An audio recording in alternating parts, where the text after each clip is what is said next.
Hi, everyone, and thanks for joining us for the Season Gaming Bitcast. I'm joined as usual by Ains, and today we're going to be doing something a little different with a little coverage that we had with the Game of the Year awards and also PSX that recently happened. The main topic is going to be our favorite games of the year, and just to keep in mind, we're not going with our overall just top games. We're going to be talking about different genres that we are going to cover. We're also going to talk about games that we personally found our game of the year, so they may differ a little bit. But we're going to be going with our normal format as we usually do. We kick it off with news, then we'll talk on the special topic. We'll talk about some new releases, the main topic, and then we'll go into collectibles like we usually do.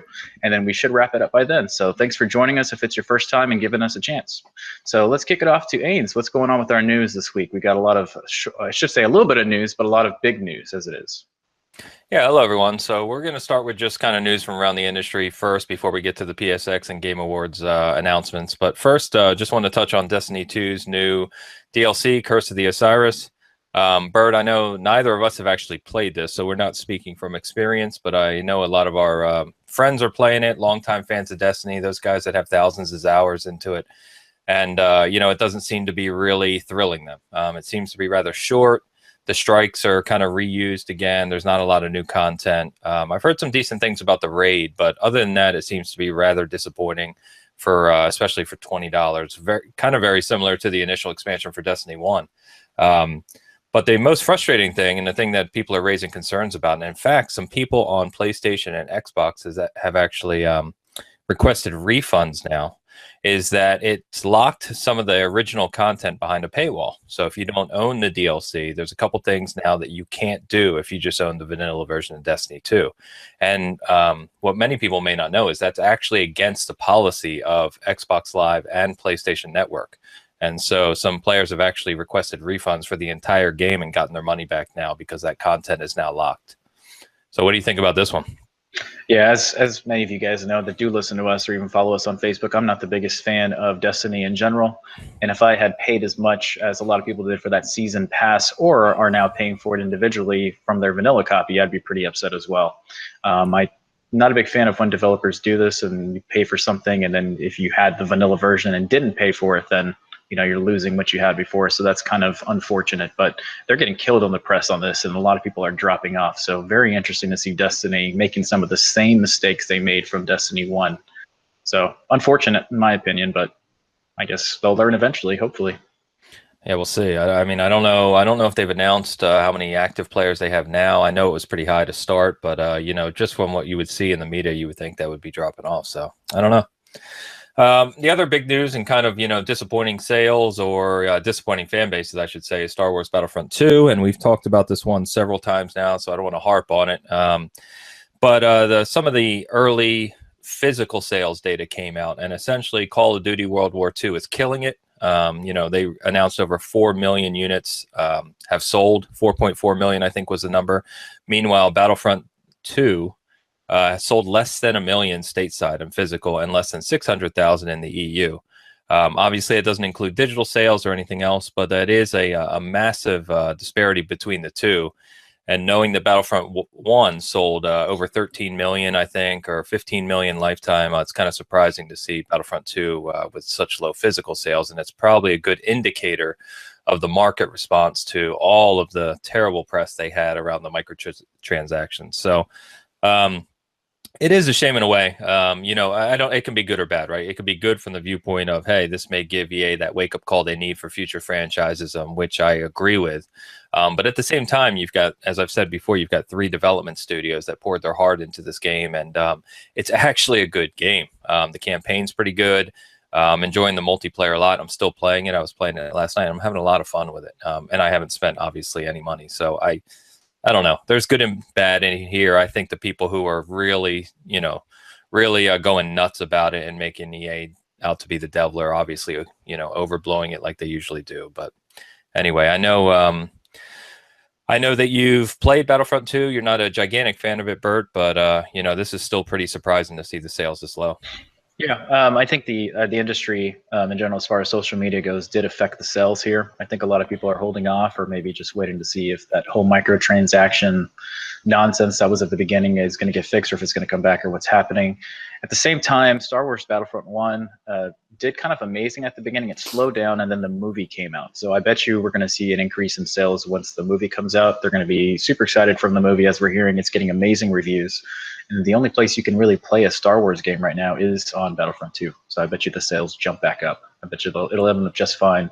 I just hope they don't make some of the same mistakes they've made from the beginning and go back to what they said they're probably going to do in the future anyways. So we'll see. Yeah, you're probably right with that. And you know, if you're just a family gamer, you know, you're not a hardcore guy that's looking for your kids and you to play a Star Wars game, Battlefront 2 is a good one. You know, you can pretty much do it. It's got all the planets and heroes and everything else, the sound effects that people love. So it is what it is. One of the bigger announcements from last week, though, is Square Enix did confirm that a new Tomb Raider is coming next year. They didn't talk about the developer. As we know, you know, they have Crystal Dynamics, who had developed it in the past, but Crystal Dynamics is supposedly working on the Marvel Universe game. So we don't know who's actually developing this just yet, or we don't have confirmation of who that is. But it's coming in 2018, and they said there's going to be a major Tomb Raider event, and that when we first see the game, it won't be long between seeing it and playing it. So I think what that may mean is that we see it at E3, and then it maybe releases, I'm thinking maybe August, September timeframe next year. But we'll see on that one. Bert, I know you're a giant Tomb Raider fan, so this is exciting. Giant. Actually, everybody in my household plays Tomb Raider. We've all been fans of Part 1, Part 2. I've even turned some of my friends onto the game that weren't in initially, and now they played it and they're like, it's one of their favorite games. Something else that I was kind of just thinking about what happened is the movie comes out in March of 2018, which is right around the corner. I wouldn't be surprised, I should say, if when that movie releases, there's a huge announcement for the game, and then we see it maybe this summer. But they did say it would come out pretty soon after the announcement. So I'm not sure what that means. Maybe the announcement is the day it comes out. Who knows? Maybe it's the fall. But one of the things that is interesting is we haven't seen a thing out of this. We haven't seen a screenshot. We haven't seen any footage. So it's been a pretty good kept secret if that's the case. So props to them for doing so. You can't really do that these days as much. Yeah, and I both of these, Battlefront and Tomb Raider, I forgot about the movie, so good call. That would be pretty interesting. I think it would probably be a smart move on their part, because I know Rise of the Tomb Raider, despite all of us, you and me included, thinking it was an absolutely incredible game, and in some ways better than some of the recent Uncharted, that it didn't sell even as well as the reboot. You know, I think it's like 11 million and Rise of the Tomb Raider sold 7 million or something like that. So maybe if they're thinking they bring it out in the summertime when people are on a drought along with the movie, or shortly after the movie, it gets a boost. So we'll see. So there's some rumors out here, or not necessarily rumors, but some things you found around the Nintendo Wii and GameCube remasters. So what's happening there? Yeah, so kind of the negative news of the Nintendo Switch is we have yet to see a Virtua Console after that's been talked about so much. There's been a lot of talk as to, are we going to see GameCube games that weren't available on the Wii U Virtua Console finally come to the Switch, or are we going to see Wii games? What's coming? So what's happened in China, of all places, is the NVIDIA Shield tablet is getting GameCube and Wii games on there. Now, the interesting thing about that and why it's important to you is because that tablet uses the exact same hardware that is in the internals of the Nintendo Switch. So what does that mean for you as a gamer that has a Switch? So right now, it doesn't really mean much, because what's been mentioned and has not been officially confirmed is that this is due to some of the relationship that NVIDIA had with Nintendo when they were initially producing the hardware for the Switch. So does it mean that maybe they're getting exclusive content only in China?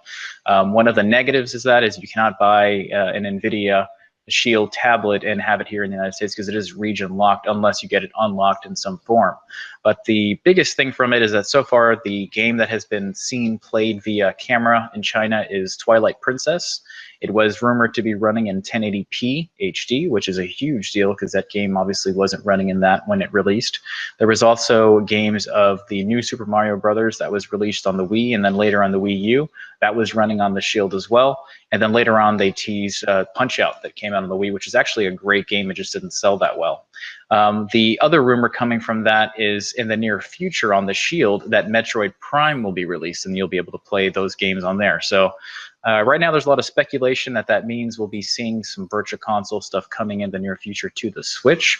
But as far as a confirmation or anything from Nintendo, lips are extremely tightly sealed right now, and we're not getting anything. But so this is kind of almost a rumor in the sense to where we don't know what's coming, but it is factual as far as what's running in China on the tablet, not on the Switch.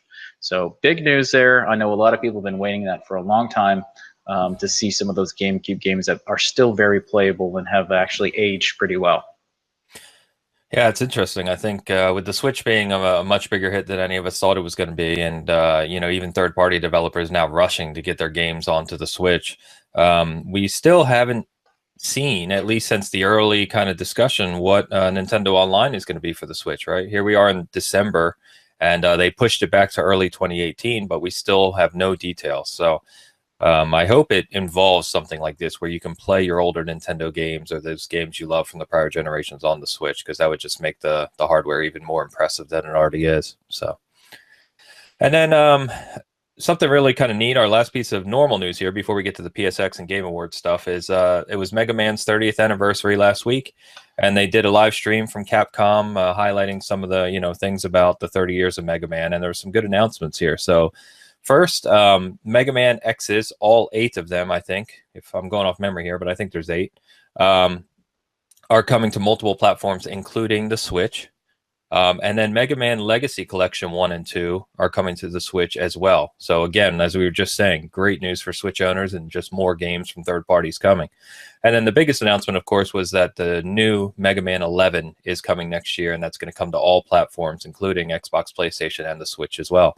So, and they showed a brief trailer of it. It looks fantastic. It's a mix of that kind of 2D and 3D art where it looks old but very sharp. And it just looks really fun. So if you're a Mega Man fan, last week was definitely a exciting week for you. Yeah, these were the kind of games that tortured me as a kid because I could never beat them. So I'm excited to see him and see if I have more patience for him now than I used to, because back then I had very little patience in gaming. Something was too hard, I would simply move on to something else. So, but no, it looked awesome. The trailer was really, really well done and got some amazing praise on social media, and people excited about it. So we'll see what happens. It should be awesome. Yeah. All right, so let's move on. We're kind of combining PSX and the Game Awards here. There were actually more new announcements at the Game Awards than I think anyone expected. So they kind of stepped it up this year. And then PSX, I think just between E3 and the Game Awards, there really wasn't a whole lot for Sony to show that was new. They've got plenty in the pipeline, of course, but nothing that we really didn't know about too much anyway. So let's touch on these. First, one that people went nuts for, despite it showing next to nothing, is From Software announced their new game Shadows Die Twice. So it looked really small teaser trailer. It looked dark. It looked kind of gritty and bloody. And so people, of course, thought that this might be the next installment in the Soul series, and it still might be. But someone else threw out a theory that back in 1998, From Software, actually one of their original games was called Shadow Tower, and it was a first-person ARPG. So just the fact that this is called Shadows Die Twice may be a follow-up to that game, and really what would at this point in time be considered a new IP for From Software. So it could be interesting. Looking forward to seeing it. Naturally, it got praise. From Software has really garnered themselves a popular reputation after Bloodborne and the Souls games. So we'll see what comes out of this one. One last note on it. The developer posted on Twitter, one of the developers said that look for news on this over the next 12 months. So basically confirming that this game will not be released until 2019. Wow. Yeah, these games are works of art, by the way, folks. If you have the patience to go through them and give them a try, they're anything from Software is pretty much gold. So look forward to it. That teaser was such a teaser, and the fan, I guess, reaction was kind of nuts. So we can't wait for that. Yeah, it only took them showing the From Software logo. They're starting to garner that type of reputation. Like if you see the Rockstar logo, people immediately go nuts. So interesting. PUBG, the hottest game in the world right now. Launch trailer came out at the Game Awards for Xbox, so it was a new trailer for that. The 1.0 release, so finally the finished production release of the game for PC is coming on December 20th. And then they also showed the first real footage, excuse me, of the desert map named Miramar, which is on the player test servers right now. So they not only showed the footage, but they announced that you could go play it that night. And so people have been playing it for the past few days, and it's getting really high praise. People are saying it's kind of a step up for PUBG. It's taken that game to the next level. So pretty impressive between the Xbox version releasing, 1.0 release, the new map. And just one interesting piece of news that came out is the Coalition, makers of Gears of War, one of our favorite franchises that we talk about all the time, supposedly sent developers to help Microsoft and Bluehole bring the Xbox version of PUBG, to reality so that they could release it this year. So pretty interesting there. But I'm looking forward to this on Tuesday. See, now all we need to see is Battle Royale mode on a Gears game. And then Blue Hole will Yes. freak out. Could you I'm imagine? no longer getting help from anybody. Could you imagine 100 people in gears? Gee, you wouldn't even be able to see the screen. There'd be so much blood and guts everywhere. Everything. Something else is I think I heard at the Game Awards that 1.0 release was in the pipeline for console as well. Is that what I heard correctly? That it's coming? So it is a separate development. 1.0 release is essentially what is coming to the Xbox on Tuesday, but the desert map and the additional. So two things: the desert map is not coming to live service for everyone until early 2018. So that's not going to be there at launch. And then the Xbox One X enhancements for PUBG are not coming till 2018 as well. So like 4K support. They did mention that HDR was going to be there. At launch. This was several weeks ago they mentioned that, but I haven't actually seen confirmation since then that there's going to be HDR launch. So I'm not actually sure. I guess we'll see in a couple days. So this one, I don't know if this interests you, Bert. Me, not too much nowadays, but Soul Calibur 6 was announced. They came out, Bandai Namco did, and kind of had the director on the game come out and talk about, a soul still burning. So it was a pretty neat moment because Soul Calibur is one of those franchises that's been around for a very long time. Everyone, that's our age or even younger remembers when Soul Calibur released on the Dreamcast and kind of turned the world upside down. But I'm not a huge fan nowadays, but this is pretty cool. There is a dedicated hardcore group of Soul Calibur fans out there, so this had to be exciting. Yeah, out of nowhere for starters. I mean, I never even thought that we would see another Soul Calibur game, so I guess that's really cool for fans of that. One thing I will say is, as you mentioned, when that came out on Dreamcast, that was my jam. I used to play Soul Calibur multiple times. Me and Killick go way back. I think that game got like all tens. Like everyone was playing that, nonstop. Funny enough, I tried it on my Dreamcast probably about 6 months ago, and it's still fun. Funny enough. Oh, really? I thought you were going to say it's just horrible now. Like you wouldn't even. No, it's actually aged pretty well. Funny enough, one of my buddies that you play with sometimes on Call of Duty who cracks us up. I won't mention any names. Huge Soul Calibur fan. He'll probably buy it. But to your point from what you first started with, I think fighters in general take a lot more for me to get into these days. So your Tekkens and Dead or Alives and all those, I just can't get into them. Even Street Fighter, which is sad. Has just grown kind of stale for me. So I'll take a look at it. Hopefully there's a demo when that comes out and we can see closer. But at the moment, cool. That's all I can say about it. Yay. All right, so let's move on to our favorite game.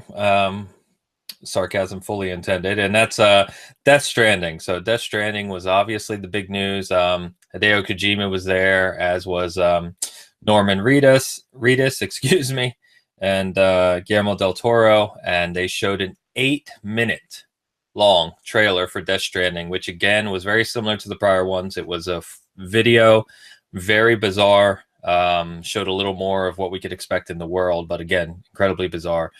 Still no date, still no gameplay. So kind of what we expected. We figured if we did see Death Stranding, it would be the same thing, just another one of these videos that people would go crazy for. And I want to set the tone here correctly, because we've kind of talked about this and we make fun of it at times, both of us, but it's not that I'm not interested in the game. Kojima is an excellent game director.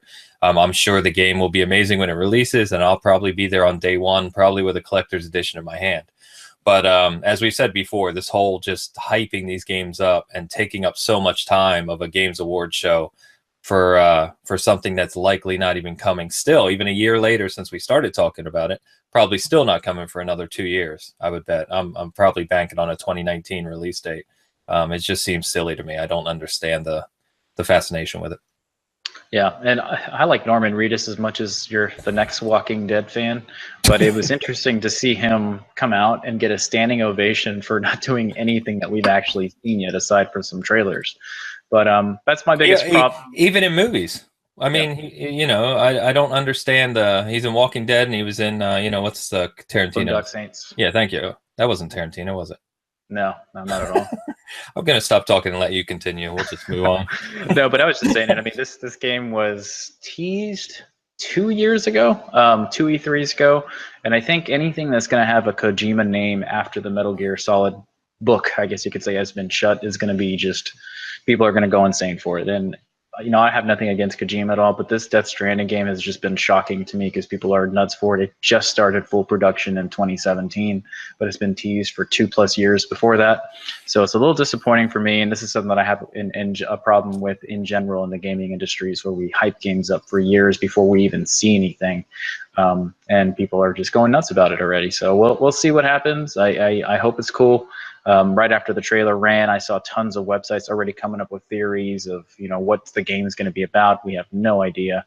And then what gameplay features will be there, what Norman Reedus' character is going to be doing, what he's not, what is just from his suit. So I think this really runs the entertainment of watching social media jump up for me all over the place. But I thought about just responding to a few of them saying, well, we still don't know anything about this game. What are you guys talking about? But then it's just not worth it. It would be me considered trolling when I don't need to be doing that. So, but it looks cool and just totally weird, and I have no idea what just happened with those 8 minutes. Yeah, no doubt. And the funny thing is, I love weird games. I hope it's got some horror elements. I hope it's crazy. I love that. But yeah, until we know more about it, I'm not going to go nuts for it. One thing we finally do know about that we've been seeing for a couple of years is Sea of Thieves. So Sea of Thieves got its release date trailer, which is going to be March 20th, 2018. The full beta is coming in early 2018, but beyond the insider access that's open right now.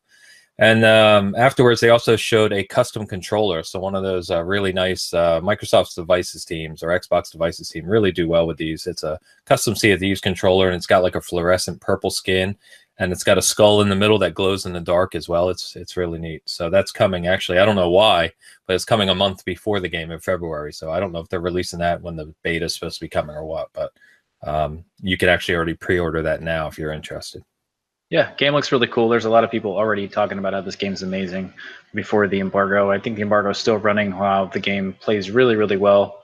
Things are coming from it. So Microsoft obviously banking on this game to do well.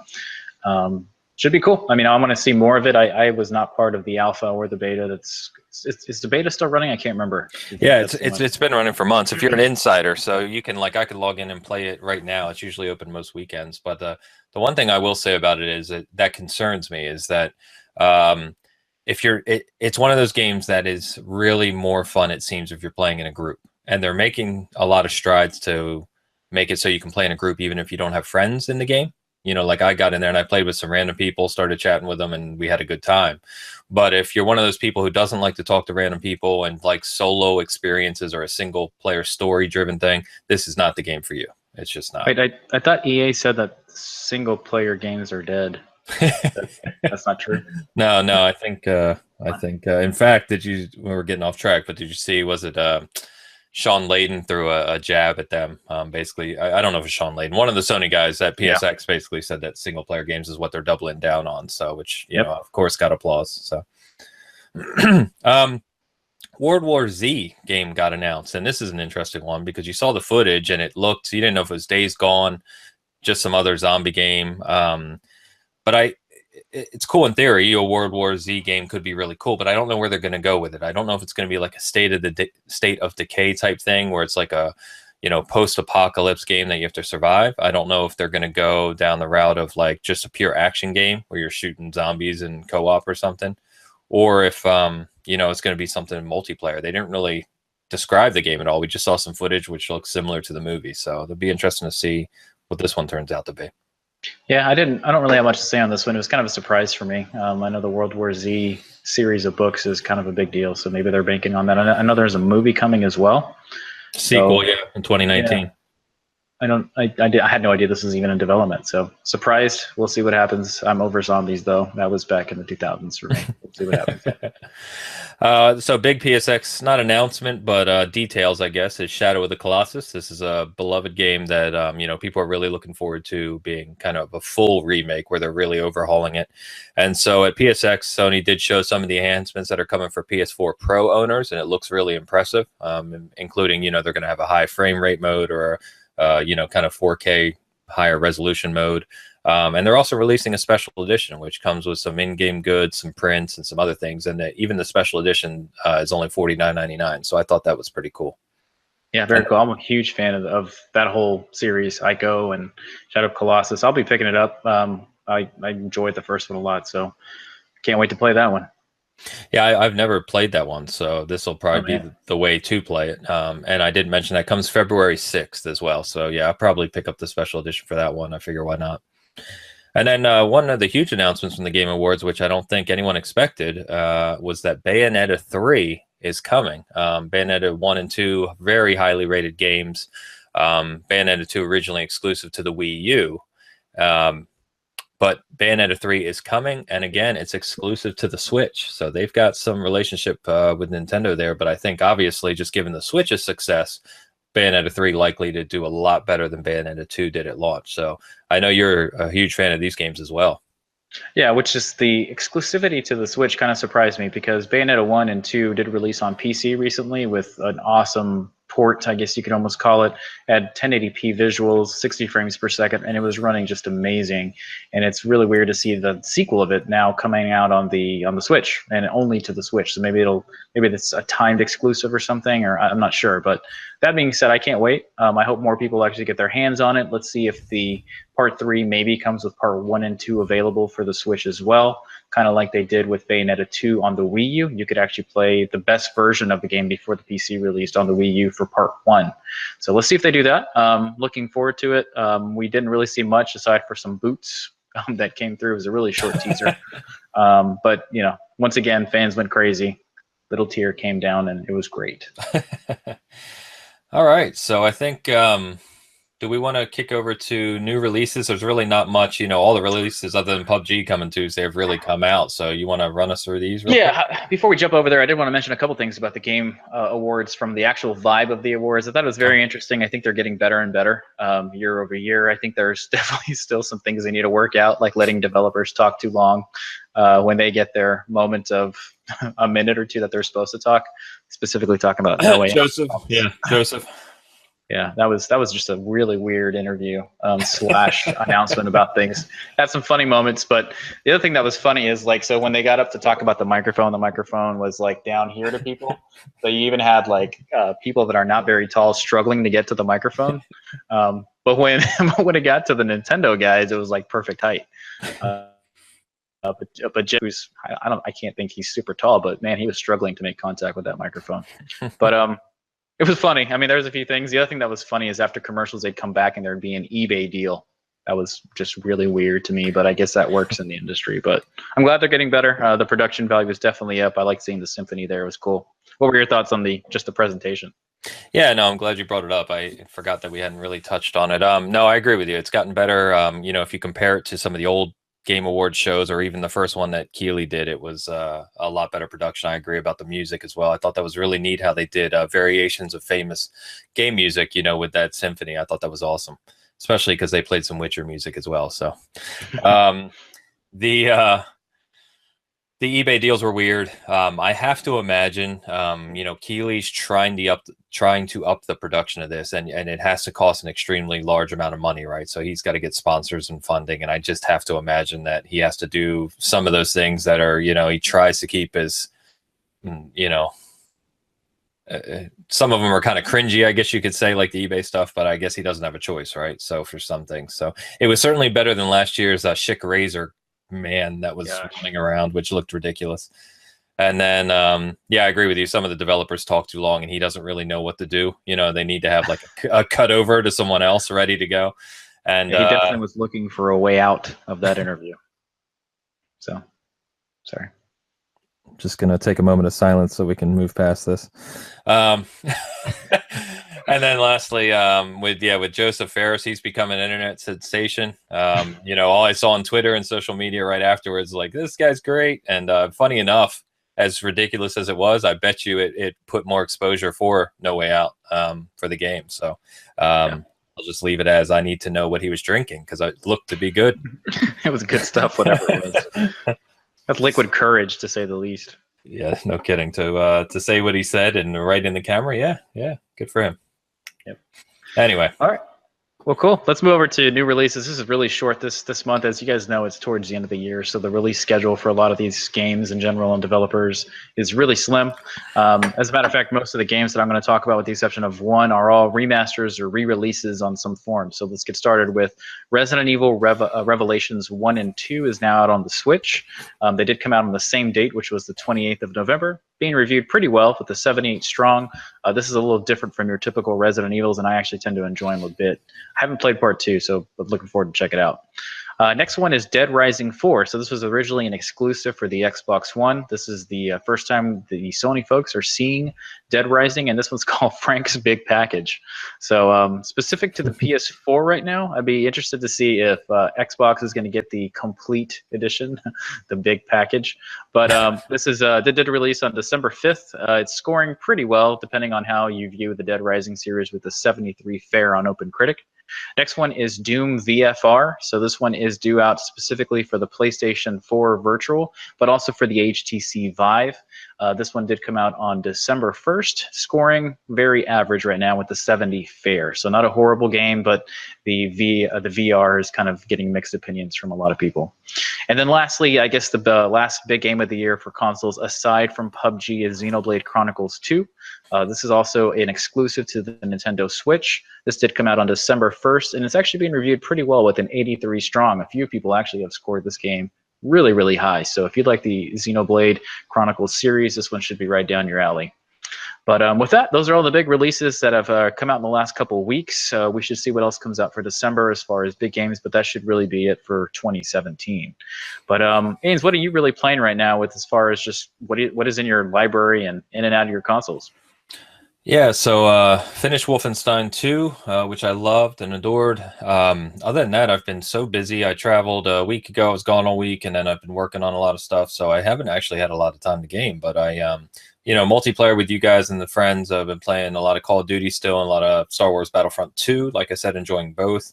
When I do want to just kind of go into a world and mess around for a bit, I'm still throwing in Assassin's Creed Origins. I want to keep playing through that. I really enjoy it. Just yesterday, I tamed a lion, and I had a lion walking around with me, which was just hilarious as you walk through towns and people get all freaked out. The game kills me. I did pick up, which just came last week, the limited run games copy of Nex Machina. So that is a really fast-paced, arcade shooter from Housemarque, and I love those style of games. So I actually played that for the first time just yesterday, and enjoyed the hell out of it. And I'll be putting some time into that as well. Running this weekend, that I hadn't really gotten into before, is the Monster Hunter World beta on the PlayStation 4. So dialed that up yesterday, started playing it. Gotta say, and I'm, people will kill me here, but I'm really not that impressed. I don't know what I was expecting. Maybe I was expecting something more like fully open world that you could just go and explore and do whatever you want.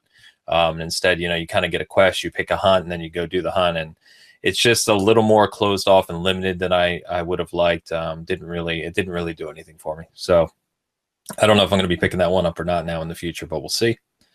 Then lastly, like I said, PUBG comes Tuesday. I've never played on PC just because I'm terrible with a keyboard and mouse when it comes to shooters. And so I'm really excited to try this on Xbox. So we'll see how it is.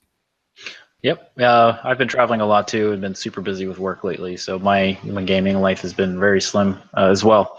But one thing that I did play a ton of on my travel was Mario Rabbids. So that game is fantastic. We'll touch on it a little bit more later.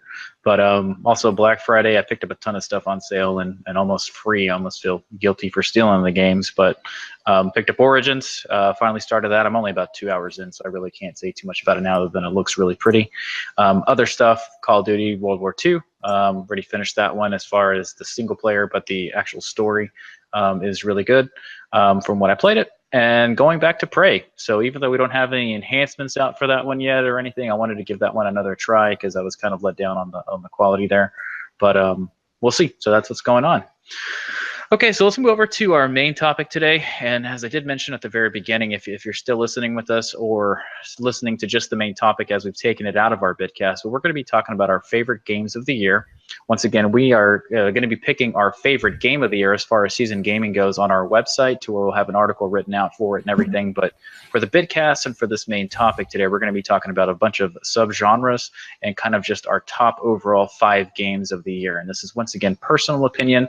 We're not even looking at, critical reviews, Metacritic or OpenCritic or anything like that. This is just what we personally feel are our favorite games of the year. So let's kick it off, Ains. What are your 5 favorites, and just really quick, what you thought and why you think each one of them is fantastic? Yeah, so I'll start with my favorite game of the year, and that is Prey, which you were just talking about. So I wrote the review for Prey on the website, finished it several months ago now, but it just really struck me. It is the first game that I've played since the original BioShock that really, I thought, entered you into a world that was immersive and that was unique and very, very well developed, in the sense that you had to uncover the secrets within it. But once you kind of started down that path and started, piecing things together, the image or the story that it told was just incredible. It, it opens with the first hour being a really cool kind of surprise, and then it ends on something that kind of blows your mind as well.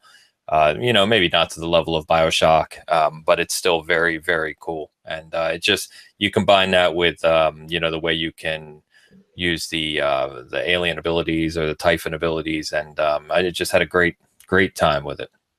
So, what you wanted me to talk about all 5? Or you want to kind of go back and forth here? What do you think? Yeah, why don't you go through your 5 and just something really quick on each one, and then we'll talk of the subgenres as well, and then that's it. We can go back and forth. I know we're going to share a couple of these, so I'll talk even shorter on the shared ones. Okay, and then we'll talk on Mario. Mario is in my top 5 as well. I think we kind of knew, we knew this was coming all year, is that Mario Odyssey, a mainline Mario 3D game on a new Nintendo console, is always going to be something special. Odyssey has not disappointed. It's the highest rated game of the year. It's incredible. It's incredibly well designed. It's fluid and unique, and added some new mechanics. The worlds are cool. It's got a great flashback, kind of levels and mechanics, and it's just fun. And it's huge. So, I'm over 200 moons now, which sounds like a lot, but compared to some people, it's nothing. So the game, it just has a ton of content that you can go through. Horizon Zero Dawn would be up there. Reason I brought Aloy back out here. So I platinumed that game. Really, really enjoyed it. It's one of my favorites of the year, like we said. I think, Guerrilla Games created something special with that game, especially on their first try in an open world RPG. They really nailed it. And it's just beautiful, and the world design is gorgeous. The mechanics around how you fight the creatures, or the mechanical, whatever you want to call them. I forget the name of them now. It's been so long. Was fantastic, and that gameplay was really neat. And it told a good story too. So I haven't even gotten to the Frozen Wilds yet with everything else going on, but I'm looking forward to diving into that soon. Wolfenstein 2. So this is, I would say, my 4th, and this is just an amazing shooter. It is intense, crazy, gory, fast, very reminiscent in mechanic style that we saw out of Bethesda for Doom last year, which was our season gaming game of the year. Very similar, but it told a really good story. The antagonist just was brilliant. The voice acting is incredible. The way it's written is excellent. It's just a really, really, really good single player shooter, which, Bethesda seems to just kill still. So really like what I'm seeing out of that development team and that studio. And it's definitely up there. It's made me purchase the season pass because I want to just continue playing some of those stories. And then the one which I was kind of waiting for, so let me just have a sip of my drink and figure out what I want to do for my 5th one here.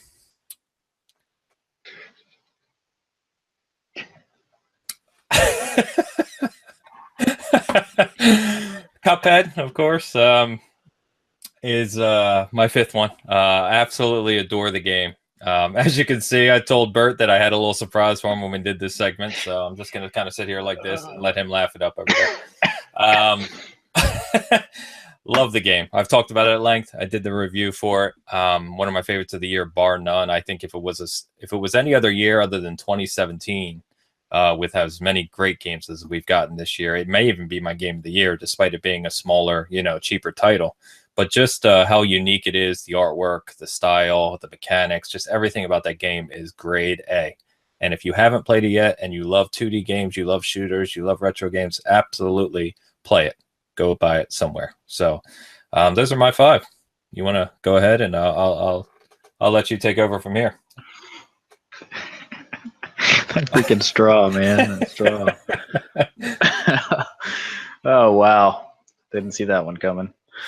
Okay, let me go through my 5 really quick. And my number 1 game for this year personally is Zelda. I can simply say it's my favorite Zelda of probably all time. And the fact that you can take it on the go with you, play at home, and the number of things you can do with that game just blew me away this year. So that's my number 1. Mario, funny enough, it actually surprised me more than I was expecting, and I was expecting a really good game. I hadn't seen all the worlds, obviously, in the trailers, and I actually tried to go kind of silent on it to where I didn't have everything ruined for me and all the coverage that was on that game. But man, that game is fantastic. I'm at about 180 moons. And kind of the craziest thing about the game is you'll play a really good campaign or story. Yes, after you finish Mario, the story, there's still an entirely different section of the game that you didn't even get to see during the story of the game. And there's a ×7 ×8 moons that you still have to find and go after. And I mean, when I finished the game, I actually picked up the Super Mario 64 skins for Mario, and I was like, wow, this is awesome, and you can play it the way it looked before. So what a game. And Nintendo Switch killed it from a first-party perspective this year for me. And it came really close between Mario and Zelda, but Zelda takes it for me just because I think I'm more of a Zelda person than a Mario person, which I know is sacrilege for a lot of people, but I've always kind of grown up with Zelda. My next one is Horizon. As Ains already talked about, it was a big game for me as well. I actually did not buy it at launch, which I regret because I should have got the collector's edition, but I waited a little bit to kind of see if it was really as good as everybody was talking about. Picked it up. Every aspect of the game is fantastic, with the exception of a few quests that are, to me, are just extra fetch quests that are in the game, but fantastic. Probably one of the most beautiful games of the year until some of the newer games have come out, but wow, that game is just so good. I also picked up the DLC. I just haven't had a chance to play it with everything else coming out, but I'll probably play a little bit more of the original story, come back to the DLC once I get the buttons down. So great. Kind of a surprise for me for one of my games of the year, because I do think it's game of the year quality for me, is Injustice 2. For me, that's massive because I am a big DC fan in general. So seeing all those come together, the story's fantastic. Everything you can do unlocking it's fantastic. The characters that have come out from DLC, even with the new surprise of the Ninja Turtles coming, have all been pretty good, because as we've kind of seen recently from DLC in general, we kind of get let down for some crap DLC that comes. When it comes to Injustice, they've been hitting it pretty hard. Even seeing Hellboy come, I mean, that's a dream come true for a lot of people. So probably one of the best fighters I've played in a very long time. And as I mentioned earlier in the Bitcast, I'm not a big fighters person anymore. So really cool. And even more, seeing all those characters come together and be able to work in a game with all the moves and everything, just massive for me. And then finally, another surprise a lot of people just probably don't understand or see coming. For me, it's F1 2017. The reason is because I'm a huge F1 fan. I've been following it for a very long time, and the last few releases of the F1 games have always been missing something, whether it be a mode, a feature, cars, maybe tracks not rendered properly or something. F1 2017 is the first one since probably F1 2013 or 14 that has the full package and then some, because there's a lot of retro cars that you can race from the 80s and 90s, and some of the old Ferraris and McLarens and everything that you can kind of race on tracks too. So fantastic game, my favorite racer of the year, and that's saying a lot with what's come out this year. So those are my top 5. And as I said before, Ains and I talk, we're going to kind of talk together and kind of see what we believe is the season gaming game of the year. And you'll see that from our website. So once again, just our personal opinions, not saying that that's what the site thinks is the best one. But let's go ahead and jump over to our subgenres that I talked about before. And these are very random and just some things that we kind of ballparked and just brainstormed, I should say, of just different things that we both believe. We'll talk about each one of them and then give, like I say, a sentence or two about each one. And the first one we're going to start with is one that's probably the most popular genre right now. It's just our favorite shooter of the year. Ains, why don't you kick it off on what's your favorite shooter of the year and why? Yeah, this is tough because there's a lot of good shooters, and Wolf 2 I adore as well. But for me, it's got to be Prey. I guess we're throwing that in the shooter category, despite having you know, a lot more kind of mechanics and story to it. But for me, it's definitely Prey, as that's my overall favorite game of the year. Yeah, mine's going to be Wolf 2. Man, if you do not have an Xbox One X, or if you have one and haven't picked up Wolf 2 yet, you have to buy it just for how beautiful it looks. I mean, the game is fantastic. The story is bonkers. There's so many things that Wolf 2 does that other shooters don't, and that just makes it a lot of fun. So you have to check it out. I mean, who starts their game in a wheelchair as a shooter? Come on now. Fantastic. Okay, next one is racing games. What's your racing game of the year? Yeah, so I didn't put a lot of time into racing games this year, but it would have to be Forza Motorsport 7. It's on Xbox One X, it's a showcase title, so native 4K 60, and then the Porsche license returning, me being a huge Porsche fan, is that's big for me. So yeah, really like what they did there, and I do think that the whole loot crate thing in that game was 100% overblown. Okay. I'm going to go with Gran Turismo Sport. God damn it.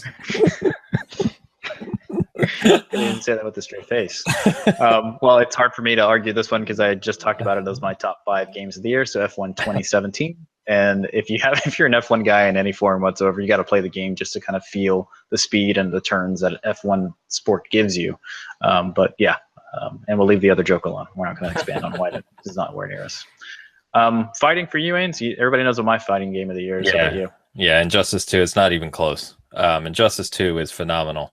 And NetherRealm just continues to push the bar beyond what other fighting games are doing, between the character designs, the homage they pay to all of the characters and how they work together. Like you said, you add in that gear system, which is fantastic. The online tournaments, it's untouched, in my opinion, in the fighting genre. Yeah, and you're not even a massive DC fan. I mean, you're a DC fan, but you don't go way back and kind of loving that. So it's kind of massive for you to say. Yeah, it's still just it. I've been playing fighting games. I used to play in some tournaments in my younger years, in MK and Street Fighter, and they just push the bar more than any other developer in that genre, in my opinion. Yep. All right, so this next one is our indie title of the year, and there's been a ton of great indie games this year, but we both came to the same one. And Ains, what is it? I think it's Cuphead. I think that's what we're going to go with. You've got the Mugman cup too, right? Yeah, I got it right here actually. Hold on. He's got the big blue nose. There it is. Yes. Nice. See, Cuphead's really happy that we just mentioned him too, as you can tell. So. Yeah, I should have actually brought my vinyls, my new Funko vinyls of those here. I didn't bring it to the desk, but yeah, I got the vinyls too. But yeah, Cuphead, folks, if you have not played this game, you should pick it up just for number one, how cheap it is, but just the art style. Unfortunately, it's not super easy if you're more of a casual player and don't feel like getting frustrated, but it does have an easier mode than the standard mode. But you have to see this game play. It's definitely a marvel. Let's go ahead and move over to third person. So third person is kind of a tough one for us to kind of narrow down because there's so many different types of third person games. We did try to narrow it down to our favorite third persons, and we've also touched on these already. But Ains, what was your favorite third person really quick? Yeah, so kind of like adventure style games, and for me it would be Horizon. Like I said, it's just a phenomenal game, and loved it to death. Yeah, mine would be Zelda, and it's kind of a tricky one because it's third person is probably my favorite genre. Yes, I like it more than FPS, but Zelda for me was just something else. I know you tried it, and you're probably going to come back to it later, but Horizon, I know, just kind of stole it for you this year. And Aloy was a great character to kind of start off a whole genre. Yep. Yeah, I'm looking forward to Sony hopefully making her one of their premier, franchise characters. Yeah, same here. Next one, which is kind of a category that's changed a lot throughout the years and even generations, but we went with traditional RPG. So whether it be a Japanese RPG or American RPG, we kind of lumped these into one. And funny enough, we both agreed on this one, Ains. What's this fantastic title? Yeah, Persona 5. So it's a shame that, with just so many brilliant games out in 2017 and this coming earlier in the year, that it's kind of getting overlooked by some people. But man, what an amazing, amazing game. And even for someone like me, I'm not an anime fan. I don't get really into the that genre.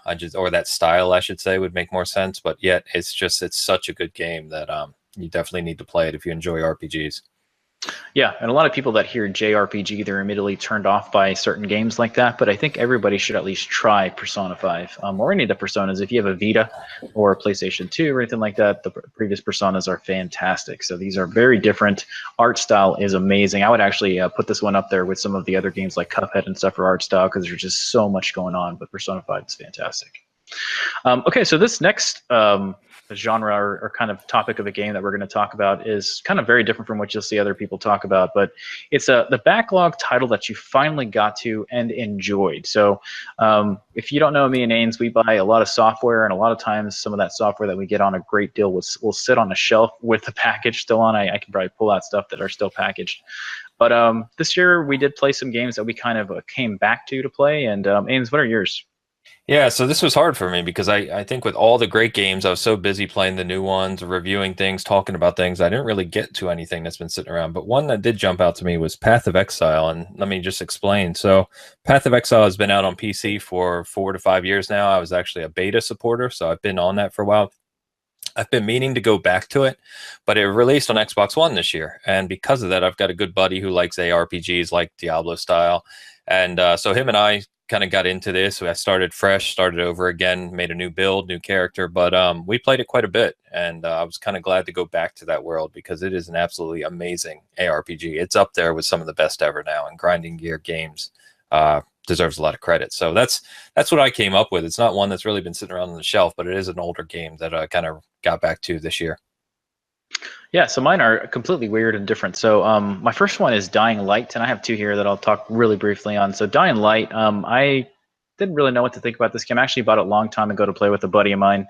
He got it, and he played it nonstop to where I just couldn't keep up with where he was playing, so I shelved it completely. Came back to it, got the full collector's edition, sorry, the complete edition that had all the DLC on it as well, and I loved it. So Dying Light, if you haven't played it before, it's all co-op. And you can play it together with other people and go through the story. It's done so well, and it's very different from your typical FPS because you don't just blow people away, but you can level things up and do some really fun things with it. The other one that I had on there was Bloodborne. So I actually have stayed away from a lot of the From Software stuff because, like I said, a lot of that stuff frustrates me because I maybe just don't have the patience that a lot of people have with there. I was waiting for the Pro patches to come out for it, and it never really came out with a legit 4K or anything like that, but it does run a lot smoother on the Pro. So I picked it up and I loved it. So Bloodborne for me was a lot more than the Dark Souls and Demon Soul game that had come out in the past. So loved it. So next one. So what's a game that we just couldn't get into that a lot of people had talked about? You hear critics talking about it on their social feed. What are they doing this weekend? So we added this to ours, and I'll start out first to let Ains kind of finish up since I've been talking a long time. But mine really quick is Splatoon 2. So I actually did not play Splatoon 1 on Wii U. I was kind of waiting and waiting and waiting. I don't have a lot of friends that play the Wii games or Wii U games or Nintendo Switch games, so I never picked it up socially. I tried it part 2. And just couldn't get into it. I tried numerous times. I tried 3 times now to play it, and I just can't get into it. What about you, Ains? Yeah, so you're gonna, you were laughing at me for this one, and I can already see the torches in the distance, so I'm gonna have to say this quickly. But Zelda. So Zelda is considered by nearly everyone to be Game of the Year. It won Game of the Year at the Game Awards. It'll probably win Game of the Year at most major outlets. And I have the limited edition, played it, actually enjoyed it. I like it much more than prior Zeldas in the sense that I love the big open world and just being able to explore. But there's just, I don't know what it is about Zelda that just doesn't do it for me. I don't know if it's the style. I don't know if it's the characters and story. I don't know. So I have something like 7 to 10 hours in it. And I really do want to keep playing it, and I probably will. I've just got to find time to do so. But I don't know what it is. It just doesn't suck me in like it does some people. But I do appreciate the design of the game and that they really expanded the boundaries of what it meant to be a Zelda game. I thought that was really well done by Nintendo. Sorry, I think there was some feedback there coming. Is everybody hearing it's okay? No? Didn't hear anything. Okay, yeah, sorry. no, they were going to get their pitchforks. Yeah, we're going to go ahead and move over to the next genre here. We're moving through these pretty quick. So what was your most disappointing game of the year, Ains? So this is The Witness, and this is so this came out last year. Got rave reviews. People talking about it was absolutely incredible and amazing and mind blowing. And nope, it's not. Again, this is one of those games where I feel like I'm on another wavelength from the people who love it. I just don't understand. Sure, the island was cool. Sure, the puzzles are really well designed and how they integrated it into the world. Yes, I'll give it all of that. But from a complete game perspective, I have no idea where these critics were getting these review scores from. And especially, like, I was waiting for the aha moment at the end where you finish it and you know, something amazing happens that's mind blowing. You say, okay, that was really cool and worth it, and I see what it led up to there. Nope, that doesn't happen either. After the game ended, and I did beat it, completed all the puzzles. I just kind of sat there staring at my screen for a minute, like, you know, what just happened? Was that it? Is there more? Did I miss something? And I don't. Yeah, that game just, it made me mad just looking at my achievements that I actually sat down and went through all those puzzles, because I didn't really enjoy it at all.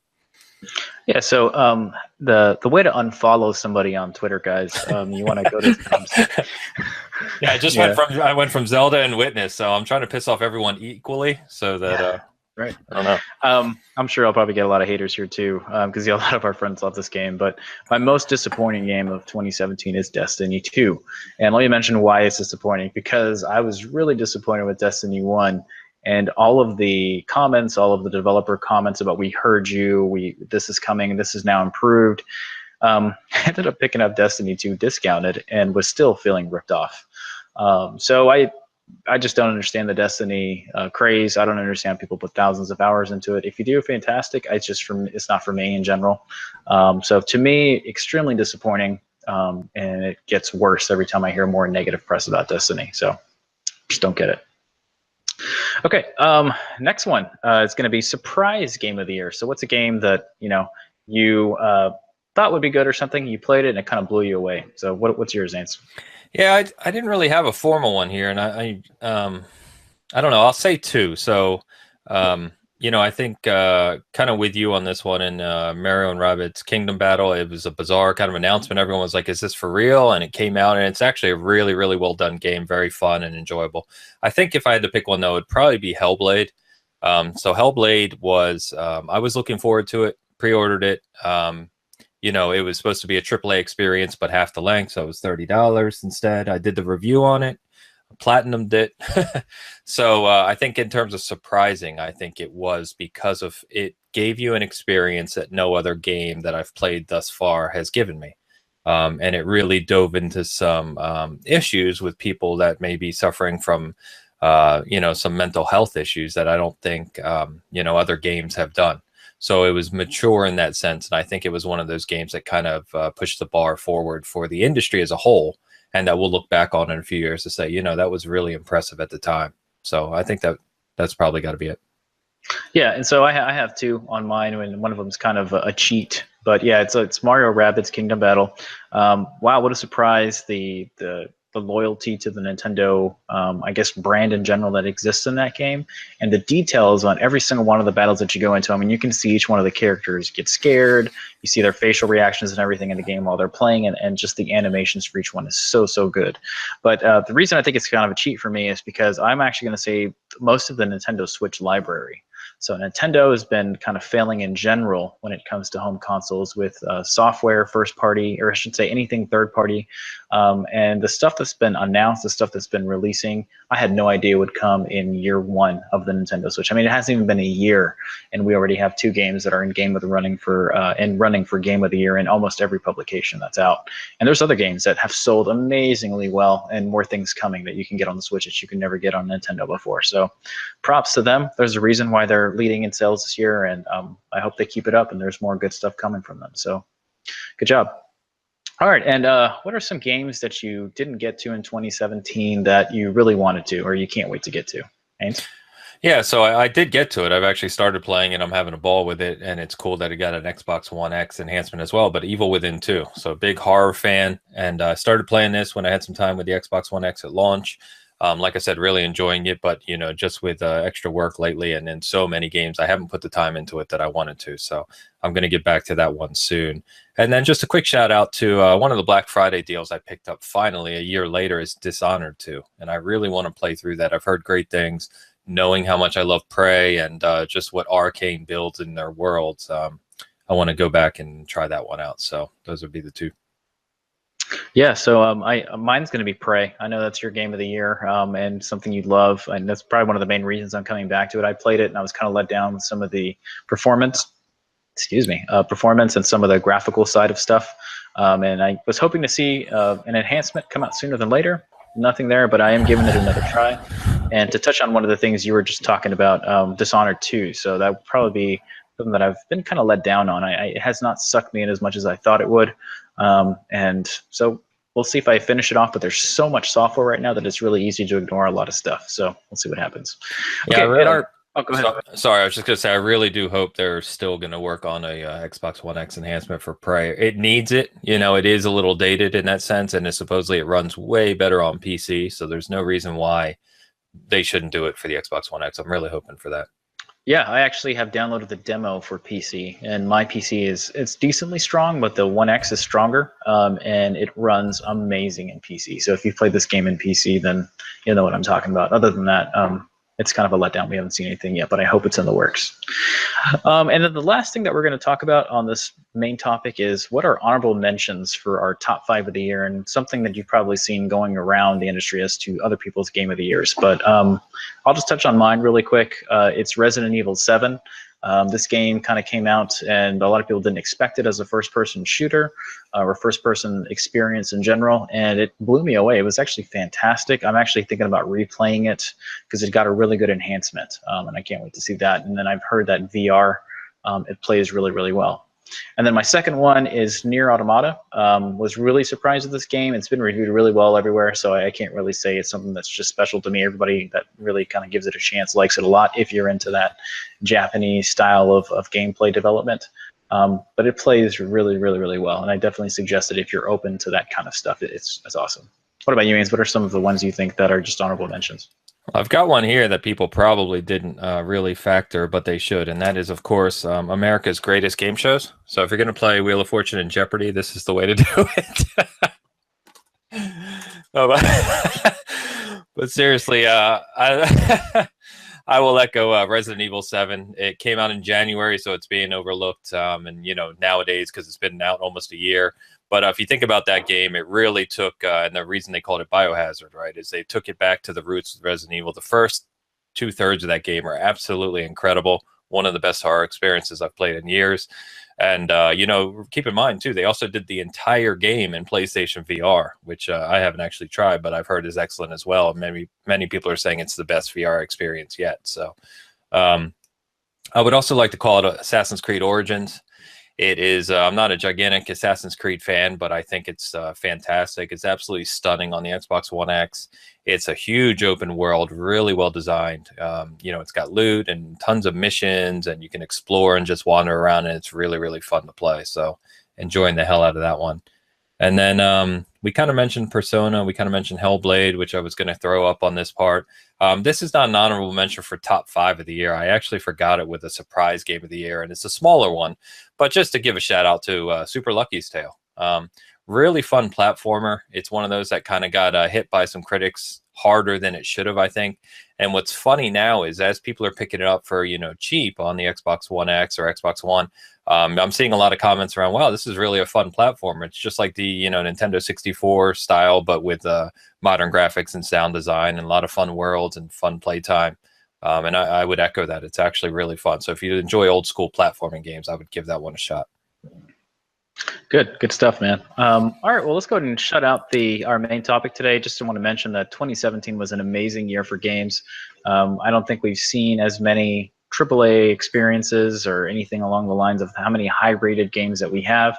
I think if you look at some of the Metacritic and OpenCritic Hall of Fames, a lot of the games that are the highest rated of all time were from 2017. So if you're still catching up like we are on games, you know, welcome to the club. But 2017, what a year. So as I did mention at the beginning of the topic, we are going to be kind of breaking down specifically what we think are the best games. And like I said, we'll crown the game of the year before the end of the year. So you'll be seeing that from us in the near future. So thanks for listening in on that side of stuff. So one of our next sections, which is one of our favorites, is our collectibles that we've picked up in the last couple weeks. I know I've been traveling a ton, so I haven't been able to pick up some. But Ains, what have you picked up recently? Yeah, so I was just going to touch on these, which you can kind of already see or have seen. So I did pick up the Cuphead and Mugman actual mug and cup set. So these are actually, you know, porcelain mugs. They're very, very, very cool. They've got the prop straws, so they look just like they're out of the game. I'll never really use them. They'll probably just sit on a shelf, but they're fantastic if you're a fan of the game. And then as you can see right here, there's a Cuphead print. It's from Bottleneck Gallery. This is something that they only made 150 of, and I was lucky enough to get in there right away and order one. But it's a really, really nice art print, and I have that up on my wall with some of my other old indie game stuff. So some nice work. Bottleneck Gallery, if you've never checked them out, do some really nice things, both for gaming and movies, along with music as well. So if you collect like band, posters or something, check them out. They've got some good stuff. Good stuff. Yeah, I haven't really picked up anything. I mean, I did pick up some Black Friday sales, but nothing as far as collectibles go. I did get the Cuphead Funko vinyls that did come out, but I left them in the other room before doing this. So unfortunately, I got a miss on this one. But let's go ahead and move over to our favorite section, which is the season reflection. So, Haynes, why don't you kick us off? Yeah, so knowing that Mario Odyssey is in the running for Game of the Year pretty much everywhere, it's one of our favorite games of the year. I was reflecting on Mario in general and the legacy that as a character, he's one of the most iconic there is. So I went way back and went to Super Mario Brothers 3. So I was listening to something a few weeks ago, and they were talking about the greatest Mario games of all time. And this one is always in the conversation. In fact, it's usually between Mario 64, Super Mario World, or Mario Brothers 3. And I personally probably lean towards World, but Super Mario Brothers 3, if you weren't around at that time, because I realize we're going back a long ways now in the NES, era.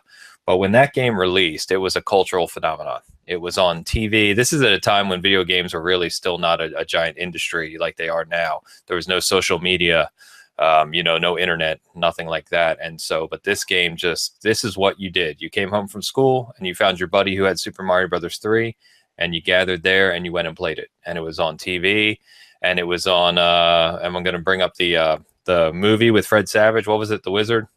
The Wizard, yep. Yeah. So it was, it kind of took over.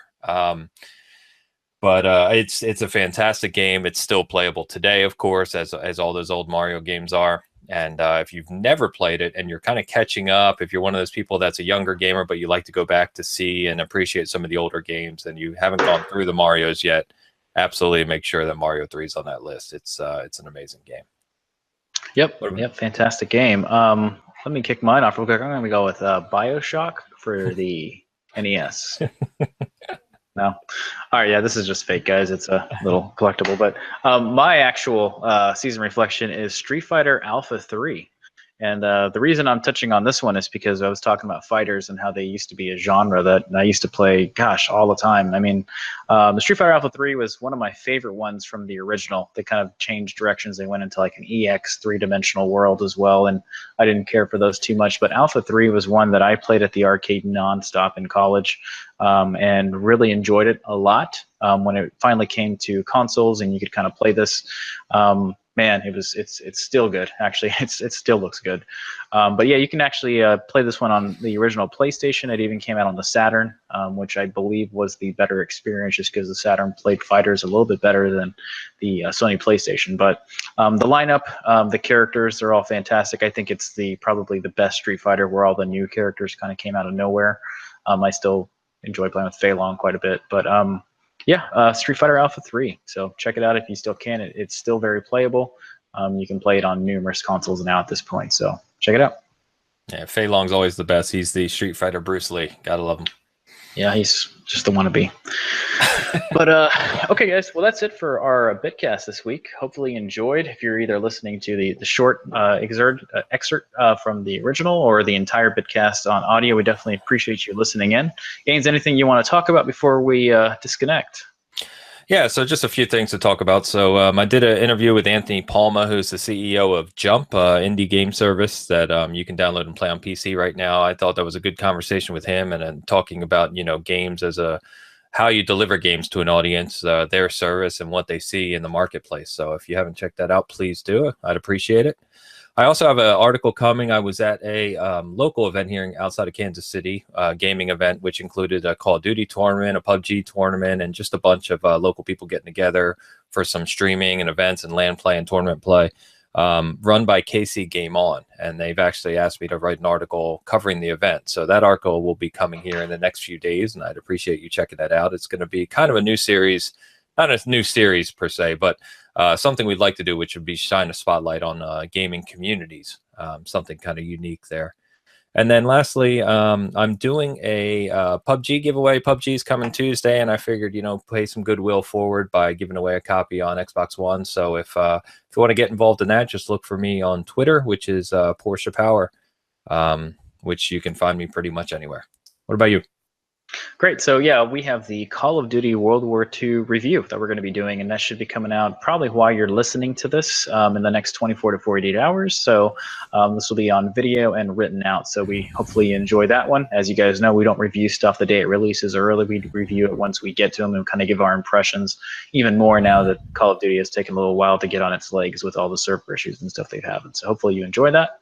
Other than that, thanks for listening, folks. Make sure to like and subscribe if you did enjoy it. We do approve any feedback that you guys would like to give us on our Facebook group. And if you're listening on audio, thanks for listening in, and make sure to rate us if you can. Thanks for joining, guys.